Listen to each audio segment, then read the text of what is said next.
đại gia đã đến, còn không mau mở cổng. Thuận ta thì sống, nghịch ta thì chết.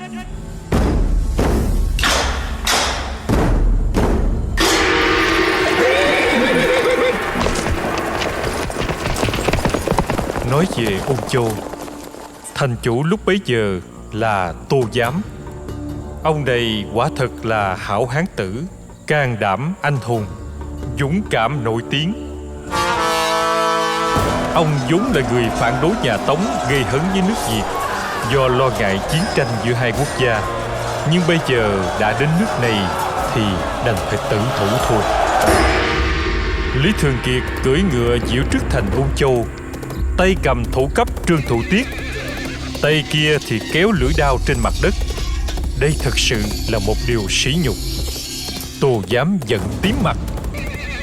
Xạ tiết! Cung thủ Ôn Châu đứng đầy trên mặt thành bắn tới tấp. Lý Tướng Quân nhấc đại đao lên, xoay dài vòng gạt phăng tên đi, thúc ngựa chạy về trận.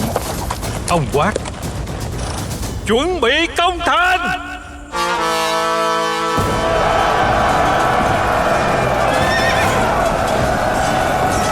Quân Việt bên ngoài cực kỳ đông, phải đến 80.000 quân là ít, bao gồm quân nhà Lý, các tù trưởng, đầy đủ các món ăn chơi, bao gồm từ bộ binh, kỵ binh cho đến tượng binh. Thành Ôn Châu bị dây rất ngặt, một con ruồi cũng khó mà thoát.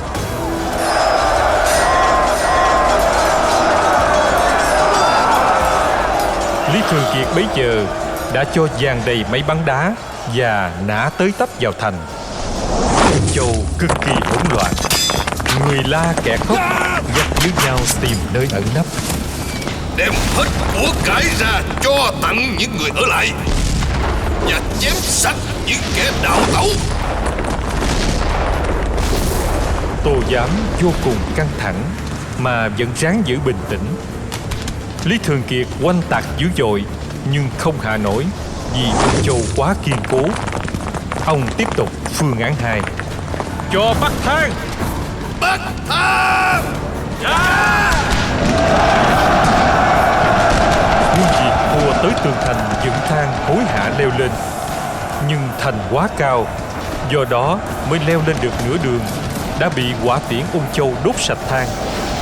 Lý Thường Kiệt ngay lập tức dùng phương án 3. Tô Giám ra lệnh: quân Lý đào hầm, sắp sẵn đồ dẫn hỏa để thiêu chúng.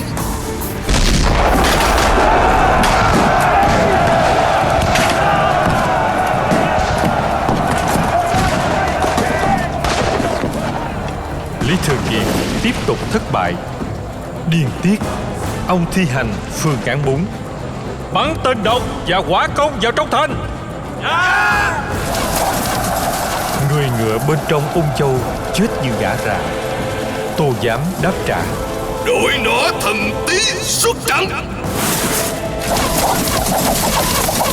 Đây là một loại nỏ lớn có cánh bằng thép, bắn chết được cả voi.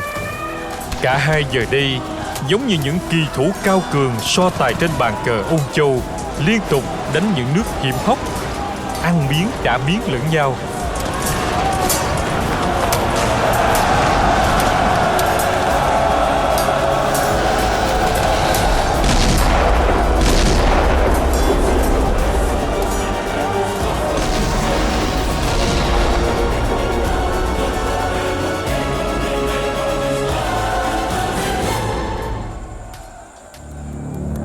Lý Thường Kiệt đấm mạnh xuống đất.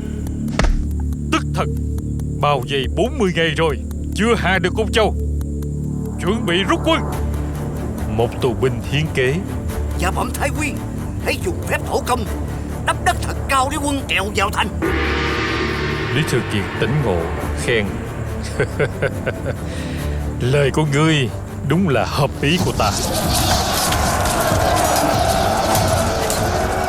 Ông tiếp tục dùng hỏa công, bắn các chất cháy như nhựa thông vào Ôn Châu. Trong thành thiếu nước, không thể chữa cháy. Lửa bốc rừng rực, khói đen mù mịt cả một vùng trời xám ngắt. Quân Đại Việt sau đó liền lấy túi cho đất vào, cứ thế đắp dưới chân thành. Khi các bao đất cao dần, quân Lý theo đó mà leo lên.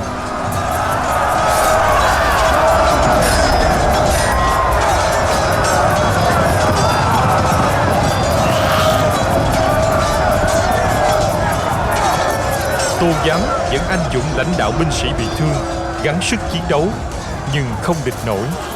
Ông cay đắng thở dài.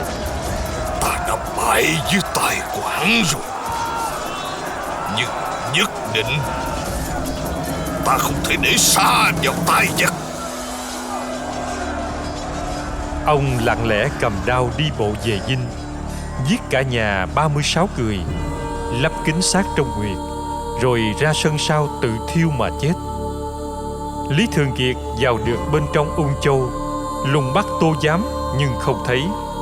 Thêm dân chúng trong thành kiên quyết không đầu hàng. Ông nổi trận lôi đình, đại khai sát giới.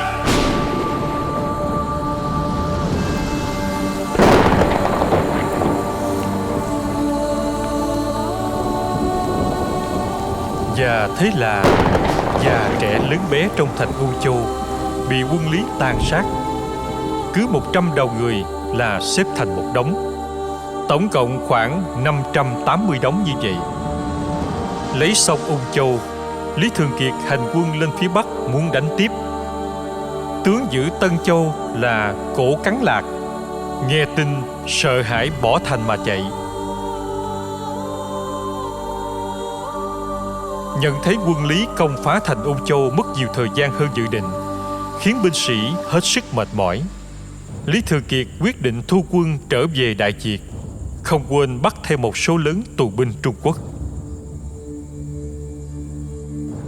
Thất bại khủng khiếp tại Ung Châu là một cú tát trời đánh vào danh dự của Thiên Triều, và là lý do nhà Tống quyết tâm trả thù Đại Việt, và là tiền đề cho đại chiến Như Nguyệt Giang trên tổ quốc ta, nơi mà một lần nữa Lý Thường Kiệt lại chiến thắng.